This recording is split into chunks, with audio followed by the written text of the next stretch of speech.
నమస్తే, welcome to 9 TV Telugu digital news. Siddipet జిల్లా దౌలతాబాద్ మండలం విస్తృత స్థాయి బీజేపీ దుబాక నియోజకవర్గం కార్యకర్తల సమావేశంలో మెదక్ బీజేపీ పార్లమెంట్ అభ్యర్థి రఘునందన్ రావు అతిథిగా పాల్గొని సందర్భంగా ఆయన మాట్లాడుతూ కేసీఆర్ అధికారంలో ఉన్నప్పుడు రైతుల కష్టాలు రాలేదా, అప్పుడు ఎందుకు స్పందించలేదు, కేసీఆర్ అధికారంలో ఉండి అని అన్నారు.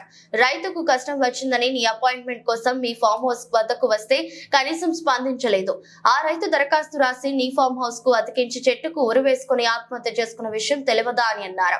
కేసీఆర్ బాట్లోనే రేవంత్ రెడ్డి నడుస్తున్నారని అన్నారు. పార్లమెంట్ ఎన్నికల్లో సైతం అబద్దాల హామీలను ఇచ్చి గెలిచే ప్రయత్నాలు చేస్తున్నారని అన్నారు. 100 ఎలుకలు తిన్న పిల్లి అడిగిందట కాశీకి ఎందుకు వెళుతున్నావని. తెలంగాణలో ప్రజలను మోసం చేసిన కథ, అందుకే కాశీకి వెళుతున్నా అని చెప్పిన పిల్లి తీరుగా ఉంది కేసీఆర్ పరిస్థితి అని అన్నారు. ఈ కార్యక్రమంలో బీజేపీ నాయకులు, కార్యకర్తలు తదితరులు పాల్గొన్నారు.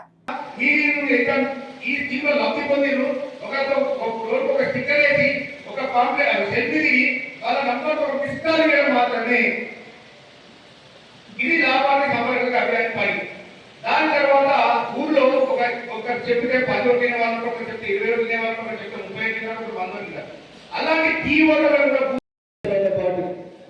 తెలంగాణ ప్రజలను మోసం చేసి తెలంగాణ సంపదను దోచుకొని ప్రజలని పూర్తిగా భావించినటువంటి మాజీ ముఖ్యమంత్రి చంద్రశేఖరరావు గారికి అబద్ధపు వాగ్దానాలతో, అమలు కానటువంటి హామీలతో, తప్పుడు ప్రచారాలతో అధికారంలోకి వచ్చినటువంటి ప్రస్తుత ముఖ్యమంత్రి రేవంత్ రెడ్డి గారికి ఏప్రిల్ 1 సందర్భంగా, ఫూల్స్ డే సందర్భంగా వారిద్దరికీ కూడా శుభాకాంక్షలు తెలియజేస్తారు.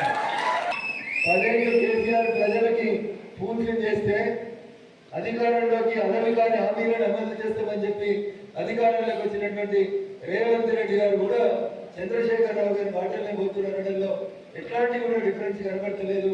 అందుకనే ఆ మాజీ ముఖ్యమంత్రికి, ఈ ప్రస్తుత ముఖ్యమంత్రికి ఇద్దరికి కూడా ఏప్రిల్ 1 రోజు ఇద్దరికి కూడా ఏప్రిల్ 1 సందర్భంగా ఫూల్స్ డే శుభాకాంక్షలు తెలియజేస్తూ మరొకసారి తెలంగాణ ప్రజల్ని ఫూల్స్ చేసేందుకు త్వరలో రానున్నటువంటి పార్లమెంట్ ఎన్నికల్లో తప్పుడు వాగ్దానాలు చేయొద్దని చెప్పి ఆయనకి, పోయిన ఆయనకి, ఇప్పుడు వచ్చిన ఆయనకి ఇద్దరు కూడా ఈ సందర్భంగా ఇదో కలుస్తారు.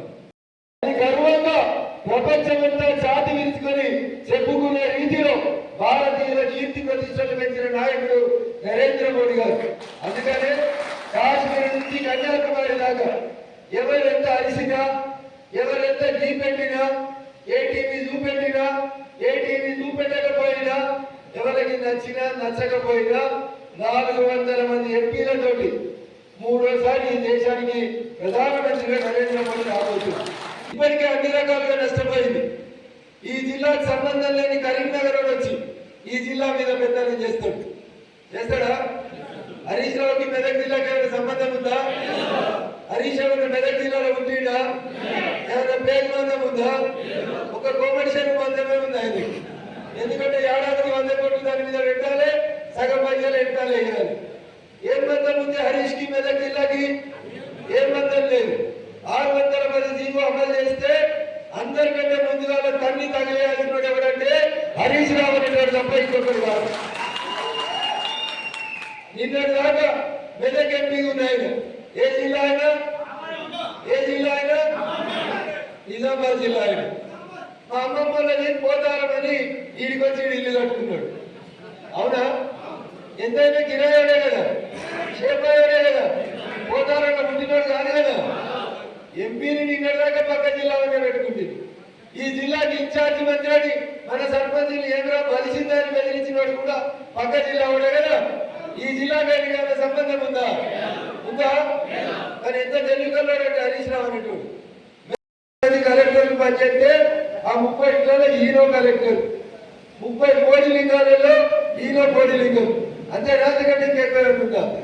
ఆయనకు మనకేమైనా సంబంధం ఉందా? ఒక్క సంబంధం ఉన్నది.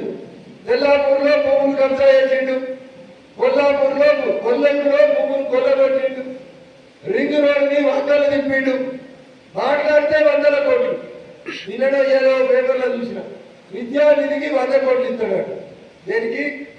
విద్యార్థి ఏడికెళ్ళొచ్చినాయి 100 కోట్లు. నీ జీతం ఎంత? నీ గీతం ఎంత? నువ్వు 100 కోట్లు యాడికెళ్ళి సంపాదించిన సార్ అని ఎవరో విలేకరు అడిగితే అది చాలా పెద్ద కుటుంబం, 30 బెడ్రూమ్లు ఉన్నాయి మా ఇంట్లో అని చెప్పిండు. మనం ఎవరైనా పోతాం ఆ బెడ్రూమ్లకి? ఏమడిగారు దుబ్బాకలు? డబుల్ బెడ్రూమ్ కట్టుకుందాం ఇవ్వని అడిగారు. ఇచ్చిరా? రఘునందన్ రావు ఎమ్మెల్యే ఉన్నప్పుడు దౌలతాబాద్ లో డబుల్ బెడ్రూమ్ మంచితే రఘునందన్ రావు పేరు వస్తుందని ఇవాళ దాకా మంచని ఇవ్వలేదు. అంచనిచ్చిరా? మరి ఇవాళ ఎవరు పని చేస్తున్నారు దుబ్బాకలా?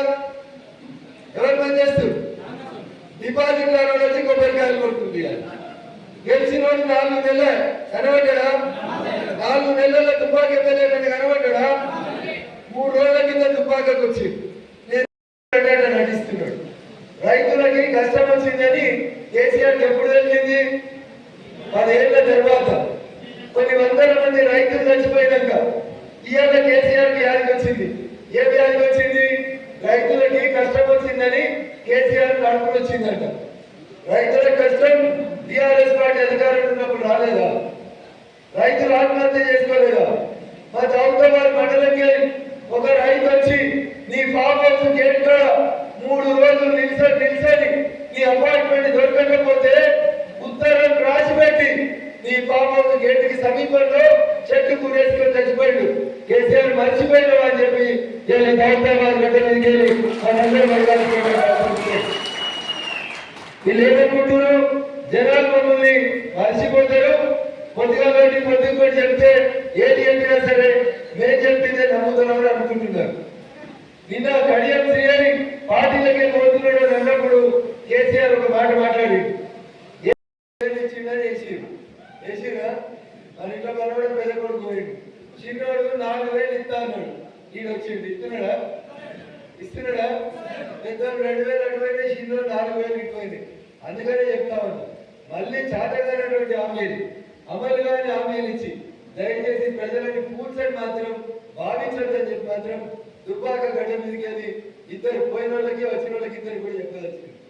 ఎందుకంటే 100 ఎలుకల్ని తిన్న తర్వాత పిల్లి కాశీపోయిందంట. ఎడిపోయింది? 100 ఎలుకల్ని తిన్న తర్వాత పిల్లి కాశీపోయిందంట.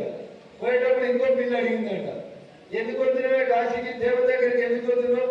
నీకేం రోగం? నిన్నదాకా మంచుకుంటుంది కదా అని ఒక పిల్లి ఇంకో పిల్లిని అడిగిందంట. అప్పుడు కాశీపోతున్న పిల్లి చెప్పిందంట, నేను ఇప్పటికే 100 ఎలుకల్ని తిన్నా, పాపం 100 కుటుంబాన్ని నాశనం చేసినా, రేపటి మంచి కూర్చోమని ఆ దేవుడిని మంచి బుద్ధి మొక్కేటందుకు కాశీ పోతున్నా అని చెప్పి పిల్లి చెప్పిందట. ఈ పిల్లి నవ్వి పోయినప్పుడు మళ్ళీ ఎలుకల్ని మోసం చేసేందుకే కదా నువ్వు వాడికి పోతుంది అని చెప్పినట్టుంది. నిన్న కేసీఆర్ అనే ఆయన ఊర్లో వచ్చిండు. రఘునందన్ అనేటోడు గెలిచిన తెల్లారి నుంచి దుబ్బాక క్యాంప్ ఆఫీసుల్లో కూర్చొని ప్రజల కోసం పనిచేస్తే ఈయనకు 4 నెలలకి ఇప్పుడు సున్నం ఎత్తున్నారు క్యాంప్ ఆఫీస్కి. ఎప్పుడు ఎత్తురు? ఇప్పుడు సున్నం ఎత్తురు. ఎందుకు? పట్నంకి వెళ్ళి 4 సూట్ కేసులు వచ్చినాయి కాబట్టి ఇప్పుడు గోడలకు సున్నాలు ఎత్తురు.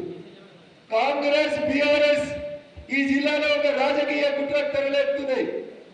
తప్పును తప్పంటాడు, గరీబోల దిక్కు నిలబడతాడు, వాయిస్ ఆఫ్ ద వాయిస్లెస్ పేద ప్రజల గొంతుకైతాడు. కాబట్టి రేపు రఘునందన్ అనేటువంటి ఎంపీ గెలిస్తే మెదక్ జిల్లాలో మా రాజకీయ ఉనికికి ప్రమాదం వస్తుందని ఇద్దరు కలిసి పొత్తుల అభ్యర్థిగా వెంకట్రామరెడ్డి గారిని పెట్టారు తప్ప ఆయన ఒక్క పార్టీకి వచ్చి మనతో కొట్లాడే దమ్ము ఆయనకి లేదు. కాంగ్రెస్ కూడా ఎవరిని క్యాండిడేట్ పెట్టిందో ఎందుకు పెట్టిందో మీకు తెలుసు. పెట్టిరా? వెంకట్రామరెడ్డి గారు ఎసెంటర్లో మీకు చెప్తారు. ఇటుపక్క టీఆర్ఎస్ అధికారంలో ఉంటే లక్ష్మారెడ్డి అని జడ్చర్ల ఎమ్మెల్యే గారితో బియ్యం నాతో పాటు నేను ఒక్కరికి మీ అందరూ అనట్లేదు, నాతో పాటు నేను కూడా మీరు ఒక్కరిని కూడా మొదటి స్థానంలో ఉండాలి. ఓట్లు 7 కాన్స్టిట్యూన్సీలో ఓట్లు ఉంటాయి కదా, ఆ ఓట్లు లెక్క పెట్టినప్పుడు ఆ సీరియల్ నెంబర్ తీస్తే దుబ్బాక నియోజకవర్గం ఎక్కడ ఉండాలి? మొదటి స్థానంలో ఉండాలి. ఇంకోటి స్వార్థం అనుకొని మిగతా కాన్స్టిట్యూన్సీ వాళ్ళు, కానీ మెదక్ పార్లమెంట్ లో రగన్న కనుక ఎంపీగా గెలిస్తే మొదటి స్థానం నిలపాల్సిందిగా మన అందరి పైన బాధ్యత ఉంది. అది ఒక్కసారి మనం అంతా నిర్వర్తించాల్సిందిగా మీ అందరినీ కోరుతా ఉన్నా. ఇంటికి వెళ్ళినప్పుడు 2 విషయాలు చెప్పండి. అడిగినప్పుడు దేశంలో కాంగ్రెస్ రాహుల్ గాంధీ ప్రధాని అవుతాడా? కాదు. కాబట్టి ఎవరవుతారు? ప్రధానమంత్రి మోడీ అవుతారు. మోడీకి ఓటేయాలి, దేశం కోసం వేయాలి, దేశాన్ని సురక్షితంగా